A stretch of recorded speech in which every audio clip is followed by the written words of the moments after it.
Things break, and so can your phone. For instance, maybe you pushed your home button a little too hard and it broke. It's okay, you don't know your own strength. Well, I'm here to help. So today, I'm going to show you how to replace the home button in your iPhone 6.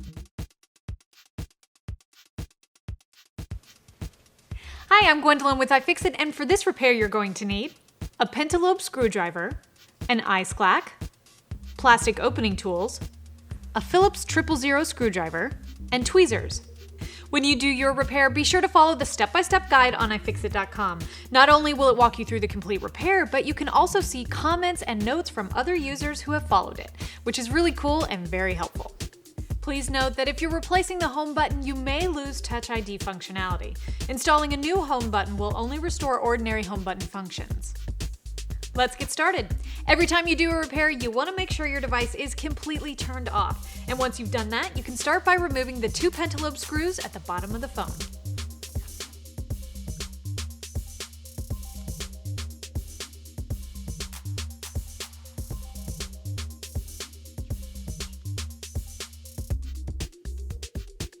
With those screws out, now I can open my phone. And to do that, I'm going to use a tool called the iSclack. The iSclack pries your phone open just enough, making sure you won't damage any of the cables inside your iPhone. If you don't have an iSclack, you can use a combination of a small suction cup and your spudger or opening tools to pry the phone open. Just be extremely careful not to damage any cables inside the phone. Using the iSclack is super simple. Just position the suction cups right over the home button and open the handles. Once the suction cups are fully engaged, then press the handles together and you'll have an open phone. The first step to disconnect the battery is to first remove the screws securing the bracket holding the battery connector in place. And once you get that off, you can disconnect the battery from the logic board with the flat end of your spudger.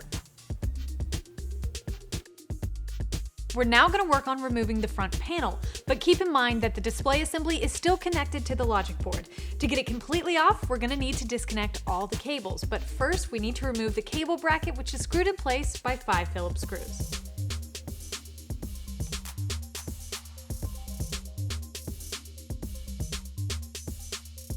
Make sure you use an organizational tool for keeping track of the screws because they're incredibly small and can vanish very easily.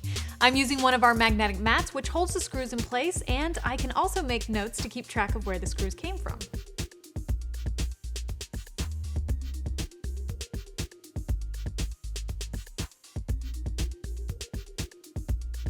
And there are all those cables. To disconnect them, I'm going to use the flat end of my spudger. The first step to removing the home button assembly is unscrewing the 2 screws securing the home button bracket in place.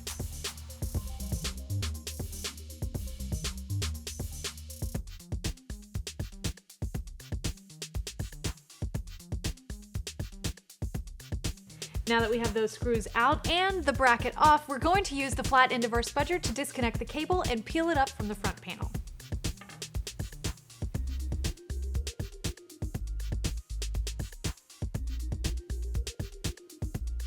It's time to get the home button out of the display assembly.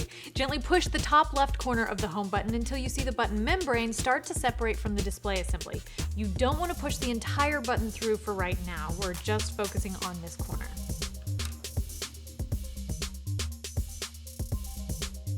Once you have that corner up, use the tip of your spudger to release the home button the rest of the way.